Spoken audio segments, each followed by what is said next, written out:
কাঠ ছিল খুব বেদামি, কিন্তু মাওলা পাকের কালাম আল কোরআন এই কাঠের উপরে, রেলের উপরে রাখার কারণে বেদামি কাঠটাও আল্লাহ তাআলা দাবি বানায় দিয়েছেন। জোরে কোন সুবহানাল্লাহ। قادر قدرت داری ہر سکاہی آکنی، قادر قدرت داری ہر سکاہی آکنی، مردر آجا زندہ کنی، مردر با زندہ کنی، قادر قدرت داری برکمال أنت ربي أنت حسبي ذو الجلال।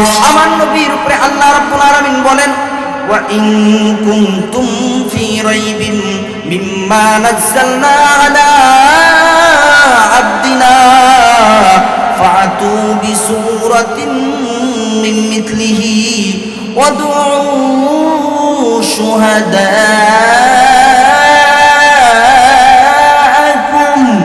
من دون الله إن كنتم صادقين.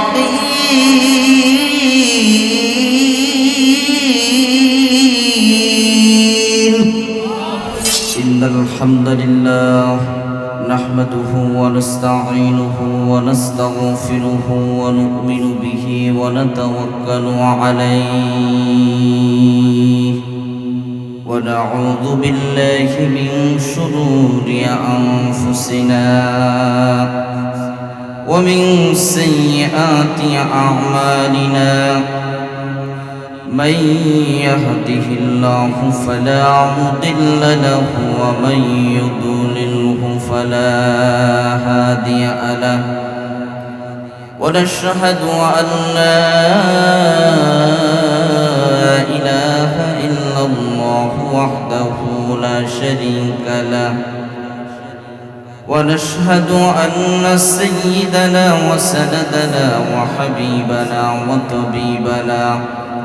وطبيب قلوبنا ومولانا محمدا عبده ورسوله الذي أرسله الله تعالى بالحق بشيرا ونذيرا وداعيا إلى الله بإذنه وسراجا منيرا.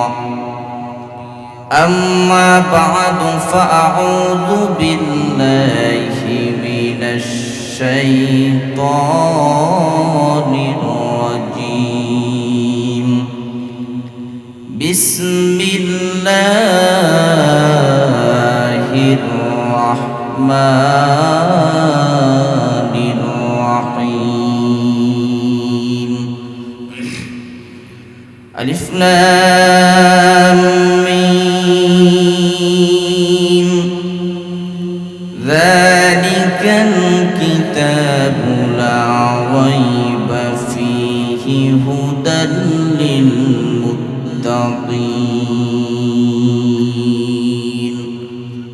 صدق الله المولانا العظيم. وقال صاحب القرآن صلى الله عليه وسلم: خيركم من تعلم القرآن وعلمه، أو كما قال النبي عليه الصلاة والسلام. وصدق رسوله النبي الكريم، ونحن على ذلك من الشاهدين والشاكرين، والحمد لله رب العالمين. درود إبراهيم পড়েন اللهم صل على محمد وعلى آل محمد كما صليت على إبراهيم وعلى آل إبراهيم إنك حميد مجيد محبت قرن اللهم بارك على محمد وعلى آل محمد كما باركت على إبراهيم وعلى آل إبراهيم إنك حميد مجيد بلغ العلا بكماله كشف الدجى بجماله حسنت جميع خصاله صلوا عليه وآله رہے میرے مسکن حوالی کعبہ بنے میرے مدفن دیار مدینہ بلغ العلا بکمالہ کشف الدجى بجمالہ حسنت جميع خصاله صلوا عليه وآله نہیں ہے دجا میں مثال محمد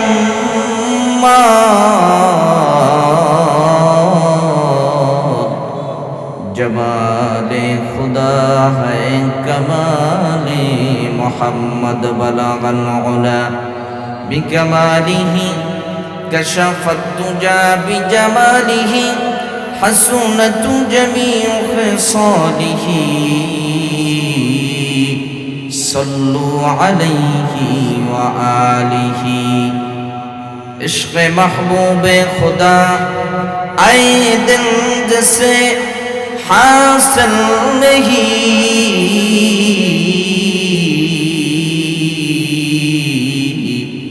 لاکھوں مومن ہو مگر ایمان میں کامل نہیں بلغ العلا بکمالہ کشف الدجى بجمالہ حسنت جميع خصاله صلوا علیہ وآلہ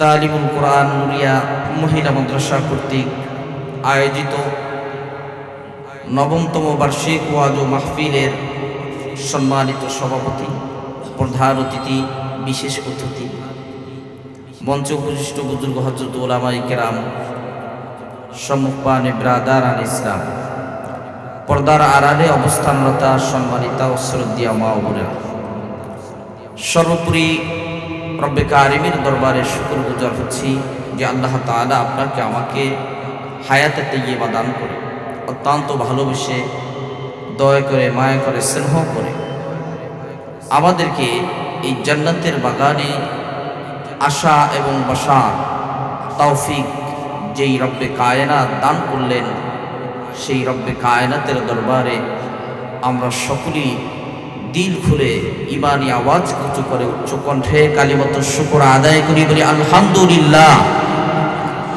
এই জান্নাতের বাগানে আমরা আসতে পেরে, বসতে পেরে খুশি না বেজার? জোরে কোন খুশি না বেজার? আমি গতকালকে প্রোগ্রাম করেছিলাম নেত্রকোনা, কেন্দুয়া। এত প্রচণ্ড শীতের মধ্যেও সেখানে এর থেকে 4 ডাবল পরিমাণ প্যান্ডেল হবে, ঠিক কিনা? সেই প্যান্ডেল মাগরিবের পর থেকেই কানায় কানায় ভরে গেছে, বলেন আলহামদুলিল্লাহ। অথচ আমাদের এই কেরানীগঞ্জ, ঢাকা উন্নত, এতটা আজকে শীতও নাই, কিন্তু তথাপিও আমাদের লোক সংখ্যা খুব কম। কথা বলেন ঠিক কিনা বন্ধুরা আমার?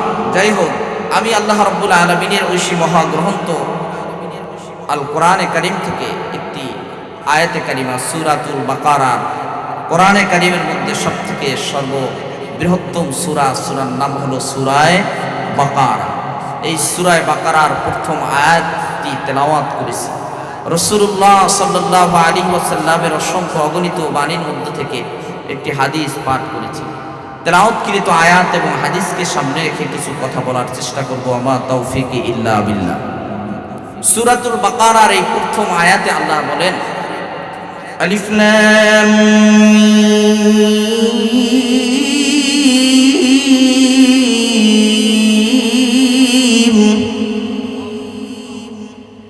যালিকাল কিতাবু লা রাইবা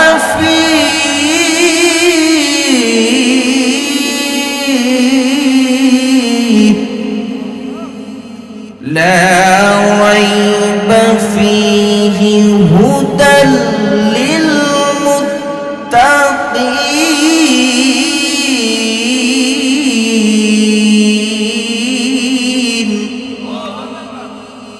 আল্লাহ রাব্বুল আলামিন বলেন আলিফ লাম মিম আরবি ব্যাকরণ মতে এগুলিকে বলা হয় হুরুফে মুকাত্তাআত। এর উদ্দেশ্য, অর্থ, অনুবাদ কি বোঝাতে চেয়েছেন একমাত্র মালিক জানেন, বলেন সুবহানাল্লাহ। পৃথিবীর আর কেহ জানে, এমনকি আপনার আমার নবীও জানেন। এরপরে আল্লাহ বলেন যালিকাল কিতাবু লা রাইবা ফীহি হুদাল লিল মুত্তাকিন। যালিকাল কিতাব, ইহা এমন এক কিতাব যার মধ্যে কোনো সংশয় নাই, কোনো সন্দেহের অবকাশ নাই। সুবহানাল্লাহ বলেন। আর এই কিতাবের মধ্যে সংশয় নাই, সন্দেহ নাই, সন্দেহের কোনো অবকাশও নাই।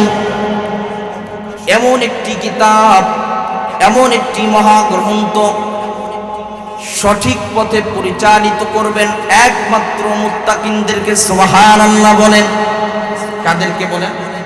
এই কিতাব কোরআনে কারীম, আল্লাহ পাকের ঐশী মহাগ্রন্থ কোরআন হেদায়েতের পথে সঠিক রাস্তায় পরিচালিত করবেন। হুদাল লিল মুত্তাকিন, মুত্তাকিনদের জন্যই হলো এই কিতাব হেদায়েত। সুবহানাল্লাহ। কোরআন নাজিল হয়েছে কার উপরে? বিশ্বনবী মুহাম্মদুর রাসূলুল্লাহ সাল্লাল্লাহু আলাইহি ওয়াসাল্লামের উপরে। এজন্য বিশ্বনবী মুহাম্মদুর রাসূলুল্লাহ সাল্লাল্লাহু আলাইহি ওয়াসাল্লাম আল্লাহ রাব্বুল আলামিন আসমানের নিচে জমিনের উপরে যত লক্ষ লক্ষ, 1 লক্ষ বা 2 লক্ষ পয়গম্বর নবী রাসূল আল্লাহ তাআলা প্রেরণ করেছেন, তার মধ্যে থেকে সবথেকে দামি এবং শ্রেষ্ঠময় এবং মর্যাদাপূর্ণ পয়গম্বর হলেন আপনার আমার নবী। জোরে কোন সুবহানাল্লাহ। আপনার আমার নবী সবথেকে দামি কিনা? জোরে বলেন দামি কিনা? এই দামি হওয়ার পিছনে কারণ হলো বাবা আল্লাহ রাব্বুল আলামিনের ঐশী মহাগ্রন্থ আল কোরআন। বিশ্বনবী মানবতার কান্ডারি, মুক্তির দিশারি মুহাম্মদুর রাসূলুল্লাহ সাল্লাল্লাহু আলাইহি ওয়াসাল্লামের উপর আল্লাহ রাব্বুল আলামিনের আল কোরআনে কারীম নাজিল করেছেন, অবতীর্ণ করেছেন। এই জন্য আল্লাহ তাআলা तमाम পৃথিবীর সমস্ত নবীদের মধ্যে আপনার আমার নবী হলেন উত্তম, আপনার আমার নবী হলেন দামি। সুবহানাল্লাহ। কোন কোরআন, এই কিতাব, যেই কিতাব বিশ্ব নবীর উপরে নাজিল করেছেন আল্লাহ তাআলা, এই কিতাব যেই সময় আল্লাহ তাআলা নাজিল করেছেন ওই সময়ের দাম কোরআনের কারণে আল্লাহ বানাইছেন। সুবহানাল্লাহ বলেন। আল্লাহ রাব্বুল আলামিন বলেন শাহরু রমাদানাল্লাযী উনজিলা ফীহিল কুরআন হুদাল লিন-নাসি ওয়া বাইয়িনাতিন মিনাল হুদা ওয়াল ফুরকান। আল্লাহ বলেন আমি কোরআন অবতীর্ণ করেছি মাহে রমজানে। এই জন্য রমজানের দাম আমি আল্লাহ তাআলা 12টা মাসের ভিতরে রমজানের দাম বেশি না কম? আর জোরে কোন রমজানের দাম বেশি না কম? রমজান মাস আমাদের সামনে আসতেছে। রাসূলুল্লাহ সাল্লাল্লাহু আলাইহি ওয়াসাল্লাম রমজানের পূর্বে 2টি মাস, রজব এবং শাবান মাস, এখন রজব মাস চলছে, কি বলেন ঠিক কিনা? এই মাসে আল্লাহ রাসূল একটা দোয়া শিখিয়েছেন আমাদেরকে, আল্লাহুম্মা বারিক লানা ফি রজব ওয়া শাবান ওয়া বাল্লিগনা রমাদান।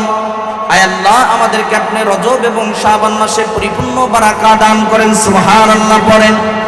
এবং আমাদের হায়াত দীর্ঘায়িত করে দেন মাহে রমজান পর্যন্ত। সুবহানাল্লাহ। তাহলে রমজান কত দামি! রাসূলুল্লাহ সাল্লাল্লাহু আলাইহি ওয়াসাল্লাম রমজান আসার 2 মাস আগ থেকেই দোয়া করতেন। সুবহানাল্লাহ। তাহলে রমজান কেন দামি হলো? কোরআন নাজিল হওয়ার কারণে। এটি কোরআনের মাদ্রাসার মাহফিল।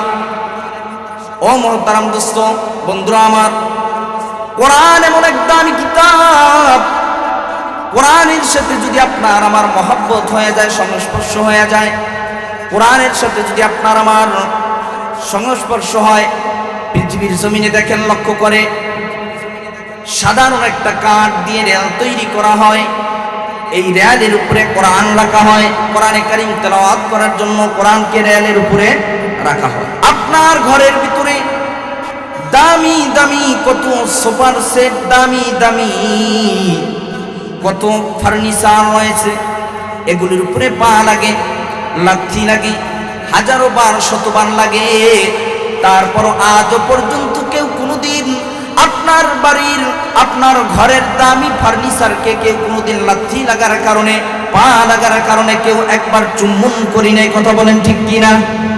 অথচ বাজার থেকে একটা রেল কিনলেন মাত্র 50 টাকায় অথবা 100 টাকায়, এই রেলটার উপরে আল্লাহ রাব্বুল আলামিনের ওই সীমা গ্রন্থ আল কোরআন, কোরআন হলো আল কোরআন কালামুল্লাহ, কোরআন হলো আল্লাহর কথা। সুবহানাল্লাহ। কোরআন কার কথা? জোরে বলেন, কোরআন কার কথা? কোরআন যে তেলাওয়াত করে সে আল্লাহর সাথে কথা কয়। কোরআন যে তেলাওয়াত করে সে কার সাথে কথা কয়? আল্লাহর সাথে কথা কয়।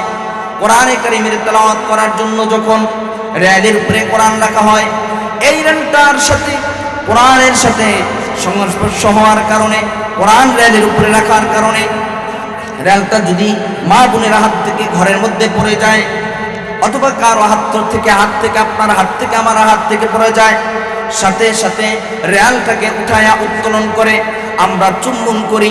কথা বলেন ঠিক কিনা? 1, 2, 3, 4, 5টাও চুমু দেয় কেউ। কথা বলেন ঠিক কিনা? কারণ কি বাবা? ও বন্ধুরা আমার, কারণ হলো এখানে, কারণ হলো এটা তো কাঠ ছিল খুব বেদামি, কিন্তু মাওলা পাকের কালাম আল কোরআন এই কাঠের উপরে, রেলের উপরে রাখার কারণে বেদামি কাঠটাও আল্লাহ তাআলা দাবি বানায় দিয়েছেন। জোরে কোন সুবহানাল্লাহ। বিশ্বনবী মুহাম্মদুর রাসূলুল্লাহ সাল্লাল্লাহু আলাইহি ওয়াসাল্লাম কোরআনের আয়াত যখন তেলাওয়াত করতেন, মক্কার ভিতরে কাফেররা বলতো রাসূলুল্লাহ সাল্লাল্লাহু আলাইহি ওয়াসাল্লাম কোরআন বানায়া বানায়া বলে, নাউযুবিল্লাহ। কোরআন বানায়া বানায়া বলে, নবীজি কোরআন বানায়া বানায়া বলে। কাফেররা বলতো রাসূলুল্লাহ সাল্লাল্লাহু আলাইহি ওয়াসাল্লাম হলেন একজন কবি, তিনি নিজে নিজে কোরআন রচনা করে করে মানুষদেরকে শোনান। কাফেরদের বড় বড় লিডাররা তাদের রাসূলুল্লাহর জবান থেকে কোরআন শ্রবণ করা থেকে বিরত রাখে। রাসূলুল্লাহ সাল্লাল্লাহু আলাইহি ওয়াসাল্লাম মক্কার ভিতরে যখন কোরআনের দাওয়াত দিচ্ছেন, রাসূলুল্লাহ সাল্লাল্লাহু আলাইহি ওয়াসাল্লামকে বলেন, আপনি হলেন একজন কবি, আপনি হলেন একজন জাদুকর, আপনি হলেন একজন গণক। নাউযুবিল্লাহ। আপনি বানায়া বানায়া কোরআন পড়েন, বানায়া বানায়া কবিতা আবৃত্তি করে মানুষদেরকে আপনার দলে ভারী করেন। আল্লাহ রাব্বুল আলামিন চ্যালেঞ্জ করে বলেন, চ্যালেঞ্জ কার? জোরে বলেন, চ্যালেঞ্জ কার? আল্লাহ রাব্বুল আলামিন বুঝাইতে চাইলেন, এ মক্কার কাফেররা শোন, আমার নবী, আমার হাবিব মুহাম্মদ সাল্লাল্লাহু আলাইহি সাল্লাম কোরআন বানায়া বলে না। আমার নবী কোরআন নিজে নিজে উদ্ভাবন করে, নিজে নিজে কোরআন রচনা করে বলে না। আমার নবীর উপরে আল্লাহ রাব্বুল আলামিন বলেন, ওয়া ইন কুনতুম ফি রাইবিন মিম্মা নাযালনা আলা আবদিনা ফাতু বিসূরাতিন মিন মিথলিহি ওয়াদউ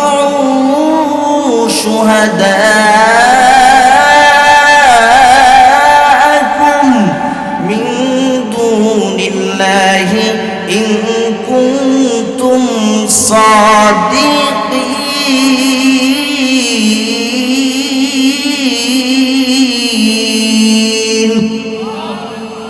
আমার আল্লাহ বলেন ওয়া ইন কুনতুম ফি রাইবিম মিম্মা নাযালনা আলা আবদিনা, আমি আমার বান্দা মুহাম্মদ সাল্লাল্লাহু আলাইহি ওয়াসাল্লামের উপরে যেই কোরআন অবতীর্ণ করেছি, নাজিল করেছি, এর প্রতি যদি তোমাদের সন্দেহ হয়, তাহলে তোমরা শুধু একা না, দুইজন না, চারজন না, পাঁচজন না, মক্কার সমস্ত লোক না, তাম পৃথিবীর সমস্ত সমগ্র জগতের লোক মিলে একত্রিত হয়ে তোমরা আমি আল্লাহ তাআলার কোরআনে কারীমের মধ্যে 6666টি আয়াত আছে, এর মধ্যে অসংখ্য সূরা আছে, 114টি সূরা কোরআনের মধ্যে আছে না নাই?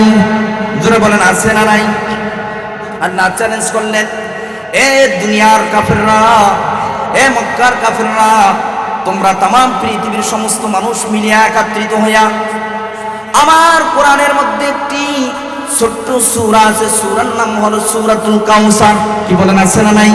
ও বন্ধুরা আমার, আল্লাহ চ্যালেঞ্জ করলেন, চ্যালেঞ্জ ছুড়ে দিলেন, এ মক্কার কাফেররা, তোমরা যদি চাও সমগ্র পৃথিবীর সমস্ত মানুষ একত্রিত হইয়া আমার কোরআনের সূরাতুল কাউসারের মতো একটি সমকক্ষ একটি সূরা তৈরি করে দেখাও, ইন কুনতুম সাদিকিন, যদি তোমরা সত্যবাদী হও।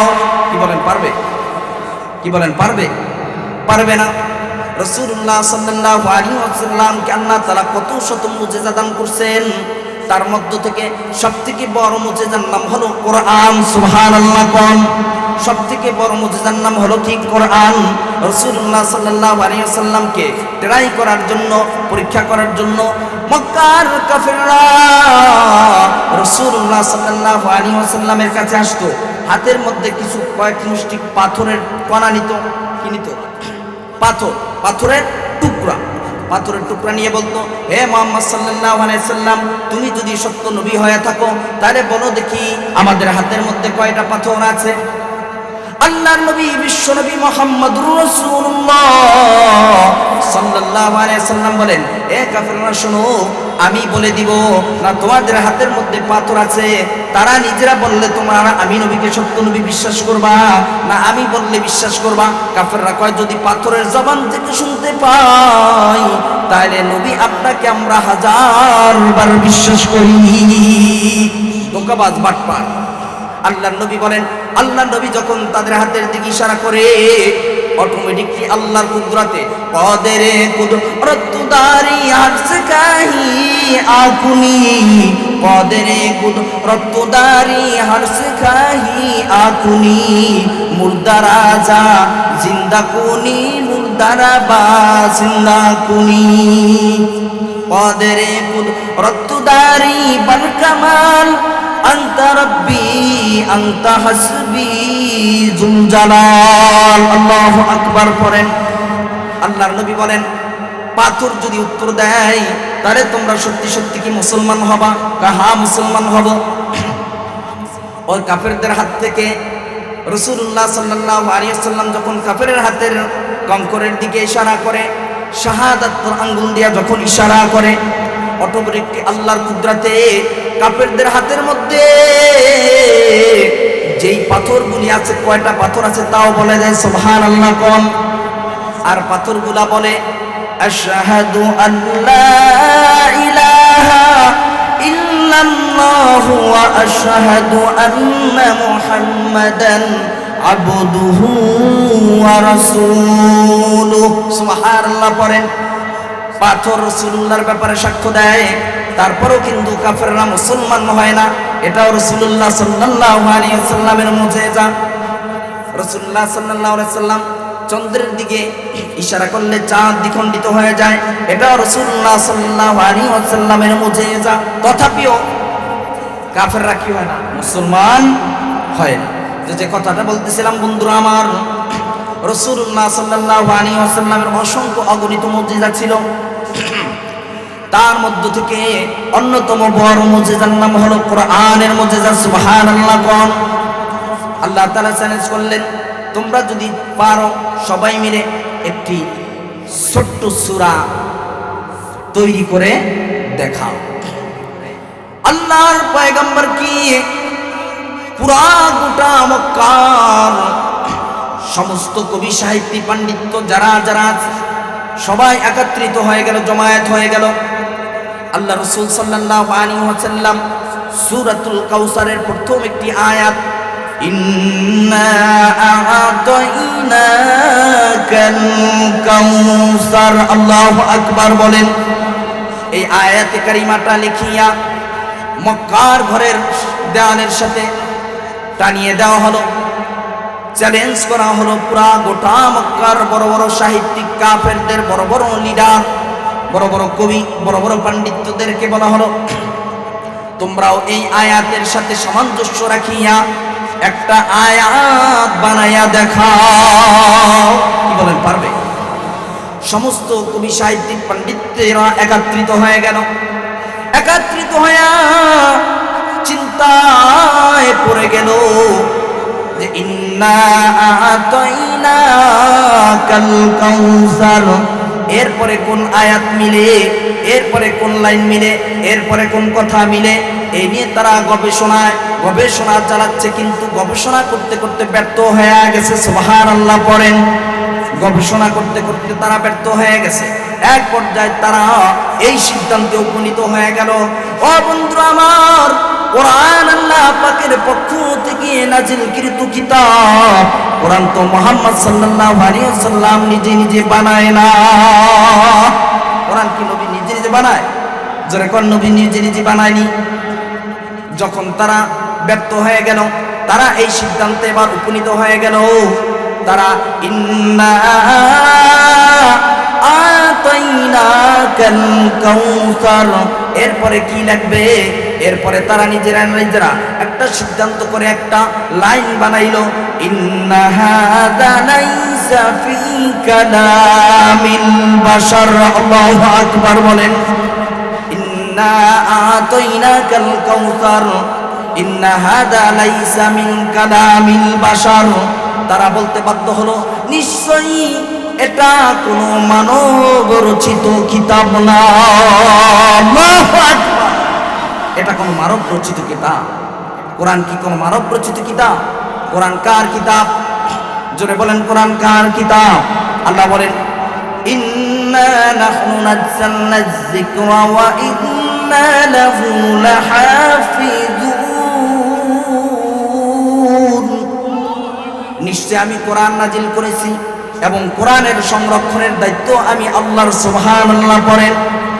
কোরআনকে কেউ আজ পর্যন্ত ভুল ধরে লিখতে পারে নাই। সুতরাং কোন নাস্তিক, বেঈমান, কাফেররাও পারবে? কি বলেন, পারবে? পারবে না। সুতরাং বলতেছিলাম শুরুর আলোচনা আমার, কোরআন যার সাথে থাকবে সেও দামি হবে। সুবহানাল্লাহ পড়েন। কোরআন যে বুকে নিয়ে আদর করবে সেও দামি হবে। সুবহানাল্লাহ পড়েন। ও মুহতারাম দোস্ত, বন্ধুরা আমার, এটা কোরআনের মাদ্রাসা। এই মাদ্রাসায় কোরআনে কারীম শিক্ষা দেওয়া হয়। মহিলা মাদ্রাসা, মেয়েরা কোরআন শেখে। আজ সমাজের ভিতরে আপনার মেয়েকে আপনি কোরআন শিখান না, আপনার ছেলেকে আপনি কোরআন শিখান না। এমন হতে পারে মৃত্যুর সময় কোরআনে কারীমের তেলাওয়াত আপনার শুনতে মন চায়। আপনার ছেলেরা দেশের বাইরে থাকে, একজন জাপান, একজন সুইডেন, একজন আমেরিকা, একজন সৌদি আরব থাকে। বাবা হঠাৎ করে অসুস্থ হয়ে যায়। বাবার কাছে, বাবা সন্তানদের কাছে টেলিফোন দিল, আমার সন্তানরা, আমি মনে হয় আর বেশি দিন দুনিয়াতে বাঁচবো না, দ্রুত বাংলাদেশে চলে আসো, মনে চায় তোমাদেরকে একটু প্রাণ ভরে দেখি। গভীর মনোযোগ দেন বাবার আমার। সন্তানরা বাবার টেলিফোন পায় আর সবাই বাংলাদেশে উপস্থিত হয়ে যায়। ঢাকা এয়ারপোর্টে আসলো। ঢাকা থেকে দামি দামি খাবার, দামি দামি ফল ফ্রুট নিয়ে গাড়ি বোঝাই করে বাড়ির সামনে উপস্থিত হয়ে যায়। বাবার কাছে দামি দামি ফল, দামি দামি খাবার উপস্থিত করা হলো। বাবাকে বলল, বাবা খাও, তোমার কাছে যেই ফল পছন্দ হয় সেটা খাও। বাবা চোখের পানি ছেড়ে দিয়ে কান্দে আর বলে, ও আমার সন্তান, আমার এই মুহূর্তে কোনো ফল হতে কিছুই খেতে মন চায় না। বাবা তাহলে কি মন চায়? বাবা এবার দু চোখের পানি ছেড়ে দিয়া বলে, এ আমার সন্তান, শোনো, আমার মনে চায় সর্বশেষ আমার দুই কানে শুনতে মনে চায় মধুর তেলাওয়াত আল্লাহর বাণী আল কোরআন। সুবহানাল্লাহ পড়ে। কোরআন মধুর বাণী কিনা জোরে কোন কথা বলেন না কেন? কোরআন মধুর বাণী কিনা? সূরা ফাতিহা তেলাওয়াত করে ইমাম সাহেব কত সুন্দর সুবহানাল্লাহ আলহামদুলিল্লাহি রাব্বিল আলামিন আর রহমানির রহিম মালিক ইয়াউমিদ্দিন ইয়াকা না'বুদু ওয়া ইয়াকা নাস্তাঈন ইহদিনাস সিরাতাল মুস্তাকিম সিরাতাল লাযীনা আন'আমতা আলাইহিম غير المغضوب عليهم ولا الضالين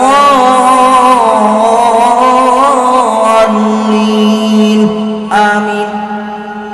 সূরা ফাতিহা তেলাওয়াত করে ইমাম সাহেব শুনতে ভালো লাগে কি লাগে না? 5 বেলায় শুনে তারপর বিরক্ত হয় কেউ? 5 বেলা আমরা নিয়মিত সূরা ফাতিহার তেলাওয়াত শুনতেছি, কোরআনের তেলাওয়াত শুনতেছি, তারপর আমরা কেউ কোনোদিন বিরক্ত হই নাই। কারণ কোরআন তো এমন এক কিতাব যার মধ্যে আল্লাহ মধু ঢেলে দিয়েছেন। জোরে কোন সুবহানাল্লাহ। যত শুনি ততই শুনতে মন চায়, যত শুনি ততই শুনতে মন চায়। হাফেজ সাহেব যদি রমজান মাসে কোরআন তেলাওয়াত করে, কণ্ঠ যদি ভালো হয়, ঠিক না? যার ভিতরে ঈমান আছে সে শুনে আর মনে মনে কল্পনা জল্পনা করে, তেলাওয়াতটা যদি আরেকটু লম্বা হতো। কথা বলে ঠিক কিনা? কথা বলেন ঠিক কিনা? এটা কার বাণী? আল কোরআনু কালামুল্লাহ। কোরআন হলো আল্লাহ তাআলার কথা। কোরআন কার কথা? আল্লাহ তাআলার কথা। বলতেছিলাম বন্ধুরা আমার, আজ যদি আপনার সন্তানদেরকে কোরআন না শিখান, মেয়েদেরকে কোরআন না শিখান, আপনার শেষ মুহূর্তে, অন্তিম মুহূর্তে সন্তানরা আপনার সামনে উপস্থিত হয়ে গেছে, খাবার দাবার আপনার কিছুই খেতে মনে চায় না। সন্তানদেরকে বলল, বাবা শেষ মুহূর্তে আমার শুনতে মন চায় মধুর বাণী, আল কোরআনের বাণী, কোরআনের তেলাওয়াত। সুবহানাল্লাহ পড়ে। এখন আশ্চর্য বিষয় হলো, ঘরের ভিতরে আপনার যেই 4-5জন সন্তান, তারা একজনও মাশাআল্লাহ কোরআনে কারীম তেলাওয়াত করতে পারে? 4জন ছেলেকে বিয়ে করাইছেন, নামি দামি বাড়ি, মেয়ে আনছেন, পুত্রবধূ করে। গভীর মনোযোগ লক্ষ্য করে দেখেন, দামি দামি বাড়ির মেয়ে আনছেন ছেলের জন্য, পুত্রবধূ করে আনছেন বাড়িতে। 4জন ছেলের একজনও কোরআন পড়তে পারে না। রাত 3টার সময় ঘটনা মনে করেন, ওই সময় আজরাইল আসে কি আসে না? मौत को समझा है गाफिल इख्तितामे जिंदगी, दर हकीकत मौत तेरे इब्तिदाए जिंदगी। यहाँ हम सब मुसाफिर हैं, कोई आखिर ठिकाना, कोई आगे रवाना है, कोई पीछे रवाना। मुसाफिर हर कुजा बाशद অতন রায়া দমিদারদ সুবুলবুল দর কপুষ বাসদ সুমুল রায়া দমিদারদ। আল্লাহু আকবার। আজরাইল রাত 3টার সময় আসে না? আসে না? জোরে বলেন, আসে না? আসে না? কি শুনতে মনে চায়? কোরআনের তেলাওয়াত। 4জন ছেলেরা পারে না। পুত্রবধূদেরকে জিজ্ঞাসা করে, তোমরা কি কোরআন তেলাওয়াত করতে পারো? না, আমরাও পারি না। এখানে গভীর মনোযোগ লক্ষণীয় বিষয় হলো, একটা পয়েন্ট আছে। আপনার ছেলেকে যখন বিয়ে করাবেন, দেখবেন মেয়েটা কোরআন সহিভাবে তেলাওয়াত করতে পারে কিনা। আর যদি আপনার মেয়েটা মহিলা মাদ্রাসায় পড়ে, তাহলে সে অবশ্যই তার তিলের সাথে শুদ্ধভাবে কোরআন তেলাওয়াত করতে পারবে কি পারবে না? জোরে কোন। এই জন্য দেখবেন যে মেয়ে যাকে ছেলের বউ করে আনবেন, সে কোরআনে কারীম তেলাওয়াত করতে পারে কি পারে না? 4জন বউর একজনও কোরআন তেলাওয়াত করতে পারে না। রাত 3টার ঘটনা। সন্তানরা এবার বেকুল হয়ে গেছে, বাবার শেষ ইচ্ছা কোরআনের তেলাওয়াত শুনবে। কিন্তু শেষ ইচ্ছা পূরণ করতে কেউ পারতেছি না, সবাই ব্যর্থ। হুট করে ঘর থেকে বের হয়ে মসজিদে চলে গেল, যা দেখতেছে ইমাম সাহেবের দরওয়াজার ভিতরে রুমের দরওয়াজায় তালা লাগানো। ইমাম সাহেব 3 দিনের ছুটি লয়ে বাড়িতে গেছেন, কোন একজনকে নামাজ পড়াইতে দিয়ে গেছেন, সে আসবে ফজরের সময়। ব্যর্থ হয়ে চলে আসলেন। সন্তান 4 জন বাড়ির ভিতরে বাবার কাছে আসলেন। এই যে বাবা শেষ মুহূর্তে কোরআনে কারিমের তেলাওয়াত শুনতে চেয়েছিল, কিন্তু তেলাওয়াত শুনতে পারলো না, আফসোস নিয়ে মৃত্যুবরণ করলো। এটা সন্তানদের জন্য আফসোস না আফসোস জোরে কোন? এই জন্য সন্তানদেরকে, মেয়েদেরকে কোরআনে কারিমের তেলাওয়াত শিক্ষা দিতে হবে। শুরুতে বলেছিলাম কোরআনে কারিম কোরআনে কারিম আপনি পড়তে জানেন না, কোরআনে কারিমকে যদি আপনি মহব্বত আর ভালোবাসেন, এই কারণেও আল্লাহ তাআলা আপনাকে আমাকে নাজাত দিয়ে দিতে পারে কিনা জোরে কোন? এই প্রসঙ্গে একটি ঘটনা বলি, আমি আপনাদের সামনে থেকে বিদায় নিব। ভারতবর্ষের মধ্যে একটি মুরুক্ষ এলাকা ছিল। ওই এলাকার লোকটা একটি মাহফিলের মধ্যে গিয়ে আলোচনা শুনতেছেন। কোরআনে কারিমের তেলাওয়াত যে করবে, কোরআনকে যে মহব্বত করবে, ভালোবাসবে, আল্লাহ রাব্বুল আলামিন কিয়ামতের ময়দানে তাকেও কোরআন পড়নেওয়ালাদের সাথে কিয়ামতের ময়দানে উঠায় দিবে। আল্লাহর বান্দা ওয়াজ শ্রবণ করার পরে বাড়িতে গেলেন। তিনি একজন অশিক্ষিত মানুষ, কোরআন পড়তে জানে না। লাইব্রেরি থেকে নতুন একটি কোরআনে কারিম ক্রয় করে বাসায় নিয়ে গেলেন। লোকটা কৃষি কাজ করত, সারা দিন মাঠের ভিতরে কৃষি কাজ করে, ধান রোপণ করে, গম রোপণ করে, বিভিন্ন কৃষি কাজ করে। সন্ধ্যা বেলা বাসার ভিতর নিজেকে সুন্দর পাক পবিত্র বানাইয়া বাসার ভিতরে প্রবেশ করেন। বাবা বাসার ভিতরে প্রবেশ করার পরে আল্লাহ পাকের ওই মহাগ্রন্থ কোরআনে কারিমটা নামায়া হাতে নেয়। প্রথমত হাতে নিয়া বুকের সাথে জড়ায়া জড়ায়া 2 চোখের পানি ছেড়ে দিয়ে কান্দের, মালিক আল্লাহ, তোমার কালাম তেলাওয়াত করতে পারি না, তোমার কালাম যে তেলাওয়াত করে সে নাকি তোমার সাথে কথা কয়, কিন্তু মালিক আল্লাহ আমি তো তোমার কালাম তেলাওয়াত করতে পারি না, মনে বড় ব্যথা, মনে বড় বেদনা, আফসোস। এই বলে আল্লাহর বান্দা কোরআনে কারিমের প্রথম সূরা যালিকাল কিতাবু লা রাইবা ফীহি হুদাল লিল মুত্তাকিন, সূরা বাকারার এই আয়াতের উপরে আঙ্গুল টানতেন। সন্ধ্যাবেলা এবং সকালবেলা দৈনিক 2 টাইম অথবা 3 টাইম প্রতিনিয়ত তিনি কোরআনে কারিমের আয়াতের উপরে আঙ্গুল টানেন। আর আল্লাহর বান্দা 3 দিন 4 দিন 1 সপ্তাহ 5 দিনের মধ্যে মাওলা পাকের কোরআনে কারিম আয়াতের উপরে, লাইনের উপরে আঙ্গুল টেনে টেনে টেনে 5 দিন 7 দিনের ভিতরে মাওলা পাকের কোরআনে কারিম খতম দিয়া দেয়। এরকমই করতে করতে এক সময় তার হায়াতের সীমানা শেষ হয়ে গেল। হঠাৎ করে সে দুনিয়া থেকে বিদায় হয়ে গেল, মৃত্যুবরণ করলো। এলাকার ভিতরে জানাজার নামাজ পড়ার মতো কেউ নাই, কারণ এলাকার নামই হলো মুরুক্ষ এলাকা।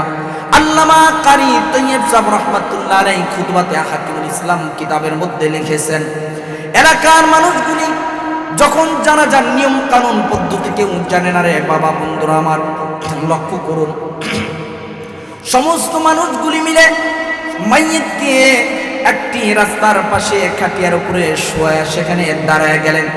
রাস্তা দিয়া সারাদিন কত মানুষ যাও আসা করে, তার মধ্যে একজন না একজন আলেম হতেই পারে, হওয়ার সম্ভাবনা আছে কিনা জোরে বলেন, জোরে বলেন আছে কিনা। অনেক টাইম, লম্বা দীর্ঘ টাইম দাঁড়িয়ে থাকতে থাকতে হঠাৎ করে দেখতেছেন একজন আলেম টুপিওয়ালা পাগড়ি মাথায় রাস্তা দিয়া কোথাও যাচ্ছেন। আল্লাহর বান্দাকে এলাকার লোকজনগুলা দাঁড় করায় দিলেন, বললেন, ও ভাই, আমাদের একজন এলাকার মুরব্বী ইন্তেকাল করেছে, তাকে জানাজার নামাজ পড়াতে হবে। জানাজার নামাজ কমপ্লিট করিয়া তাকে কবরে কবরস্থ করতে হবে, কিন্তু আমরা কিচ্ছু জানি না। এই জন্য আমরা একটু বলতে চাই, আমাদের মায়েরটাকে জানাজার নামাজ পড়ায় কবরে কবরস্থ করে দিয়ে যান। মোহতারাম দোস্ত বন্ধুরা আমার, ওই আলেম সাহেব কবরের ভিতরে তাকে কবরস্থ করার পরে তার জায়গার ভিতরে চলে গেলেন। কিছুক্ষণ পরে তার কিছু জরুরি কাগজপত্র ছিল কবরের ভিতরে পড়ে গেছিল, সংক্ষেপ করে বলছি, কবরের ভিতরে পড়ে গেছে। আসার পরে বললেন কবরটা খনন করতে হবে। কবরটা খনন করলেন, খনন করার সাথেই সাথে দেখতেছেন কবরের ভিতর থেকে এমন সুঘ্রাণ শুরু হয়ে গেল, ঘেরানে ঘেরানে পুরা এলাকাটা মুখরিত হয়ে গেল। সুবহানাল্লাহ। কবরের ভিতরে জান্নাতের অনেক রকমের খাবার দেখা যায়। এলাকার লোকজনগুলিকে বললেন, ভাইয়ের আমার বলো তো, এই আল্লাহর বান্দা পৃথিবীর জমিনে এমন কি আমল করছে, ভালো আমল, যার কারণে মাত্র অল্প সময়ের ব্যবধানে তার কবরটা আল্লাহ জান্নাতের বাগান বানায় দিছে। বলে আমরা তো বলতে পারি না, তার মেয়ে বলতে পারবে। তার মেয়ের কাছে যাওয়ার পর মেয়েটার সাথে যখন হুজুর কথা বললেন, মেয়েটা দু চোখের পানি ফেলে দিয়ে বলে, ওগো হুজুর, আমার আব্বা কিছু জানতো না। দেখতাম একটা মোটা বই বের করে করে করে করে দেখতাম প্রতিদিন তিনি আয়াতের উপরে, ওই লাইনের উপরে আঙ্গুল টানতেন। দেখি বইটা, হুজুর যখন বইটা হাতে নিলেন, এটা তো আর কোনো বই নয়, আর কোনো কিতাব নয়, এটা তো হলো আমার আসমানের মালিকের পক্ষ থেকে পাঠানো নাজিলকৃত কোরআন। আল্লাহু আকবার বলেন। এই কোরআনে কারীমকে তিনি আজমত নিয়া, মহব্বত নিয়া ভালোবেসেছেন। এ কারণে আল্লাহ রাব্বুল আলামিন এই কোরআনকে মহব্বত করার কারণে, পড়তে না জানার কারণেও, পড়তে না জানলেও কোরআনকে শুধু মহব্বত আর ভালোবাসার কারণে আল্লাহ তাআলা দুনিয়া থেকে যাওয়ার পরপরই তার কবর জান্নাতের বাগান বানায় দিয়েছে। সুবহানাল্লাহ। আল্লাহ তাআলা আমাদের সকলকে, সবাইকে কোরআনের সাথে মহব্বত, মাদ্রাসার সাথে মহব্বত, আল্লাহওয়ালাদের সাথে মহব্বত, কোরআনওয়ালাদের সাথে মহব্বত রাখার তৌফিক দান করেন, বলেন আমিন। ওয়া আখিরু দাওয়ানা আলহামদুলিল্লাহি রাব্বিল আলামিন। আসসালামু আলাইকুম ওয়া রাহমাতুল্লাহি ওয়া বারাকাতুহু।